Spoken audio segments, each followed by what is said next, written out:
Should you do a forced regeneration on your car or van? Mostly vans, believe it or not. No, don't ever do a forced regen, guys. You've got a risk of actually setting the car on fire, and you'll crack your DPF, costing you thousands. So you first need to find out why it's blocked. So that could be anything from a glow plug module, glow plugs, or an ambient temperature sensor.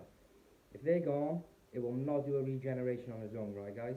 So even if you get that cleaned, a new DPF, and you go spend a couple of £1,000 on a new DPF, and you haven't fixed something as simple as a glow plug module, an ambient temperature sensor, that problem's going to come straight back, okay?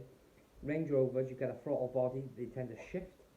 You've got to shift them back over, but you really need to buy a new one at about £600. That'll fix that problem. Then get your DPF cleaned, then it'll automatically regen. Guys, honest, if you ever do a forced regen, make sure you do an oil and filter change after as well, very important. But I'd say avoid it at all costs. Find out first why it's blocking. So obviously check your DPF pressure sensors, make sure they're not blocked. Your vaporizers are not blocked. The sensor itself hasn't stopped working. First try and figure out why. The hose can split, so you're looking at the live data and you see it jumping, 20, 25, you're just jumping about idle.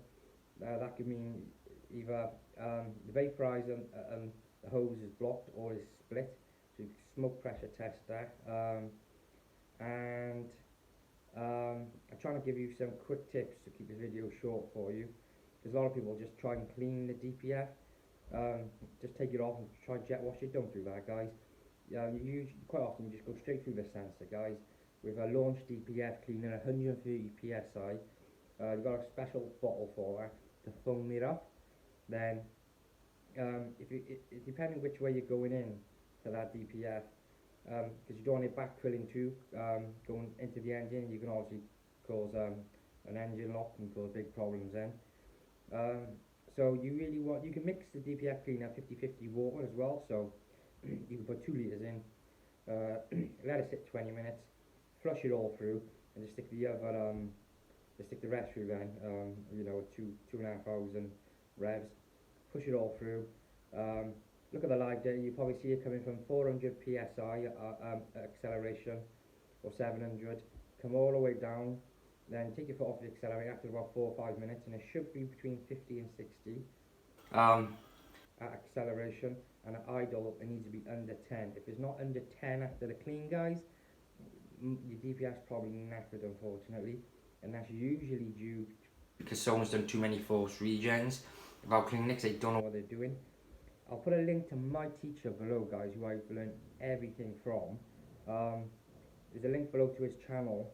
Search your vehicle and he probably has more information on that for you to do. But guys, word of warning, do not do a forced regen. They're not worth the money. They're not even worth £10, I promise you. Guys is charging £100 and they're cracking your deep. They just don't know what they're doing. They're just not researching it. 95% of garage owners I know don't have a clue about. They go, oh, we don't touch them, or just stick a new one on. They don't know why they're blocking up. So I've been teaching them, and they're actually really interested, most of them. So I'm telling them don't do a forced regen. So I'm saving some customers a lot of money by teaching them as well. So links below, guys, to everything. If you're looking for a diagnostic computer where you can do your own, obviously, testing and resetting, I'll put one link below to one that should work on your vehicle, but do your homework first to make sure it does. But yeah, I hope you liked the video. Thank you.